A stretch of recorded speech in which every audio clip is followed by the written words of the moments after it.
Good morning, কেমন আছো সবাই? আশা করি তোমরা সবাই খুব ভালো আছো, সুস্থ আছো। আমরাও ভালো আছি, সুস্থ আছি। তিনজনেই ফ্রেশ হয়ে গেছি। অতনু এদিকে বেডশিটটা গোছাচ্ছে, সিনটি চুল আঁচড়াচ্ছে। ক্যামেরা অন দেখে একটু হাই করে দিল তোমাদেরকে। আর আমার নাকের অবস্থা খুবই খারাপ, প্রচণ্ড ব্যথা। আর এই দেখো, সার্ভিস প্রথমেই বলেছিলাম খুবই ভালো। প্রথমে একজন দাদা এসে বেডশিটটা চেঞ্জ করে দিল, তারপর একজন বোন এসে ঘরটাকে সুন্দরভাবে ঝাড় দিয়ে পরিষ্কার করে দিল। আরও একজন পরে এসে ডাস্টবিনটাকে চেঞ্জ করে দিল। তারপর আরও একজন এসেছিল যে বাথরুমটাকে ক্লিন করে দিয়েছে, সেটা আর ভিডিও করিনি। অতনু দেখো এখানে এসে ওর কাজ নিয়ে ব্যস্ত। কালকে ও আমাকে কফি করে দিয়েছিল, আজকে চাটা অর্ডার করা হয়েছে, চা দিয়েছে তাই দিয়ে দিলাম ওকেও। আর আমিও নিজে চুমুক দিলাম। আমি বাইরে বেরোলে চাটা খুব খাই, কিন্তু বাড়িতে চা একদমই খাই না। আমাদের চলে এসছে ব্রেকফাস্ট একদম সিম্পল, ডিমের অমলেট, ডিম সেদ্ধ, দুটো মিষ্টি, লুচি, তরকারি। আর কি বলবো, তরকারিটা না এত টেস্টি ছিল। আর লুচিগুলো দেখো একদম ঘরোয়া লুচির মতো সুন্দর ফোলা ফোলা, কিন্তু যত লেট হয়েছে চিপসে গেছে। আর এখানে অতনু আমার চুলটা টানছে, তাই আমি বলছি সিনটিকে, দেখ পাপা এদিকে আমার চুল টানছে। মেয়ে তো আমার হেসে গড়াগড়ি। আর সারাক্ষণ আমাদের মধ্যে এই খুনসুটি চলতেই থাকে। তারপর কিছুক্ষণ আমরা ঘরে ছিলাম, তারপর আসলাম দেখো বিচে। আমি তো একদমই জলে নামবো না, আর এরা এসে প্রথম থেকেই শুরু করে দিয়েছে, আজকে ওরা স্নান করবেই। আমি বসেছিলাম, দেখতে পাচ্ছিলাম না ঠিকঠাকভাবে। তনু আর সিনটি চলে গেছে জলে, আমি তো কোনো মতেই নামবো না। দেখো প্রথমে কোলে কোলে নিয়ে গেছে পাপা, তাতে ওর হবে না, ওকে জলে নামাতে হবে। আর কি সুন্দর ঢেউ দেখো। আমার তো ইচ্ছা খুবই করছিল, কিন্তু এত রোদের তাপ, আমি ওখানে গেলে আমাকে আর দেখতে হবে না। যাই হোক, সিনটি দেখো কিছুটা স্নান করে আবার এসছে আমাকে ডাকতে, মাম্মা প্লিজ চলো চলো। একদমই না, তোমরা যাও। তারপর বাবা আর মেয়েতে মিলে বালির মধ্যে ঘর কত কিছু বানালো, তারপর কিছুটা বালি নিজেদের গায়েও মেখেছে। দেখো এই দিকটায় কত লোকজন, আর আমরা যেখানটায় রয়েছি এই জায়গাটা অতটা গ্যাদারিং নেই, ফাঁকা, বেশ ভালো সুবিধা হয়েছে। ওদেরকে দেখতে আমি ভালোভাবে পাচ্ছিলাম। এমনিতেই দূরের জিনিস খুব ভালো চোখে দেখতে পাই, সামনে দিয়ে মানুষ চলে গেলেও আমি দেখতে পাই না, আর দূরের জিনিস তো ছেড়েই দাও।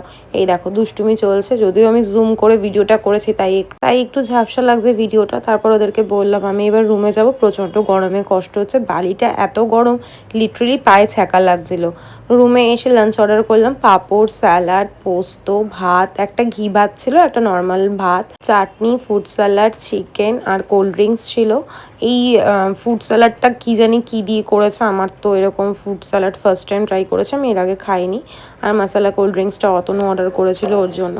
তারপর খাওয়া দাওয়া করে স্নান টান করে ফ্রেশ হয়ে রেডি হয়ে নিয়েছি। আর এই ওয়ান পিসটা আমি কিনেছিলাম প্যান্টালুন্স থেকে, কেন জানি না আমার পরার পর নিজের খুব একটা ভালো লাগছিল না, ভীষণ মোটা মোটা লাগছিল। অতনু বললো ভালোই লাগছে, চলো আর চেঞ্জ করতে হবে না। জানি আমি যদি চেঞ্জ করতে যাই আরও টাইম ওয়েস্ট হবে, তাই জন্যই আমাকে বলেছে যে তোমাকে খুব ভালো লাগছে, চলো এটা পরেই চলো।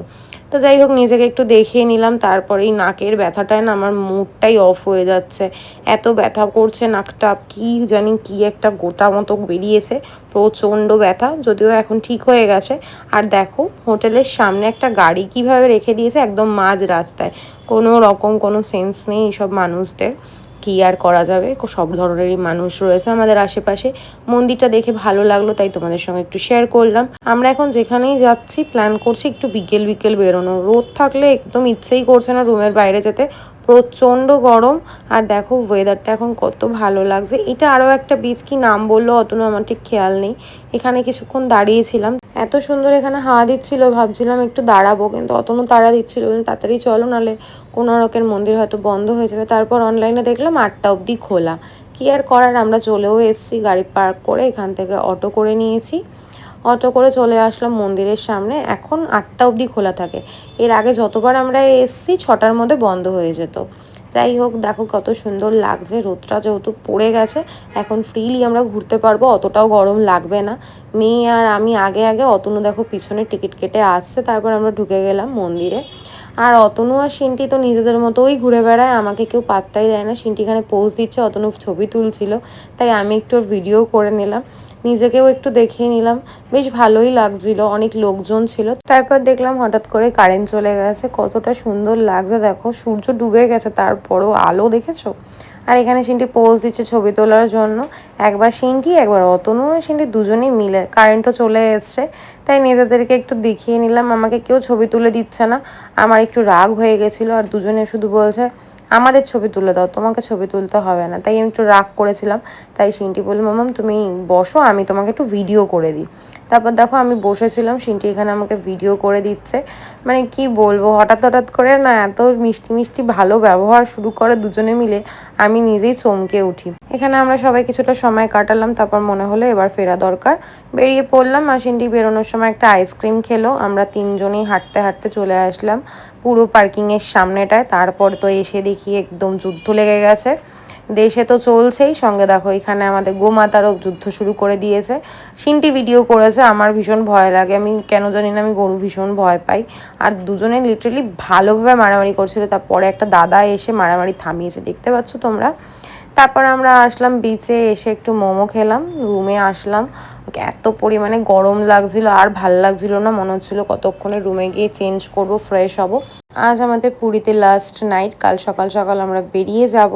দেখো ডিনারে আমাদের ছিল বাটার নান আর চিকেন কষা, স্যালাড। আমরা সবাই ডিনার করলাম। সিনটি অলরেডি ঘুমিয়ে পড়েছে, আমার গোছগাছ ছিল কিছু, সেগুলো গুছিয়ে নিলাম। আর অতনও শুয়ে পড়েছে, আমিও এখন শুয়ে পড়বো। তোমরা সবাই সাবধানে থেকো, ভালো থেকো, সুস্থ থেকো। ভিডিওটা কেমন লাগলো অবশ্যই কমেন্ট করে জানিও, এইভাবেই আমাকে ভালোবাসা দিও। তো চলো আজকের মতো টাটা।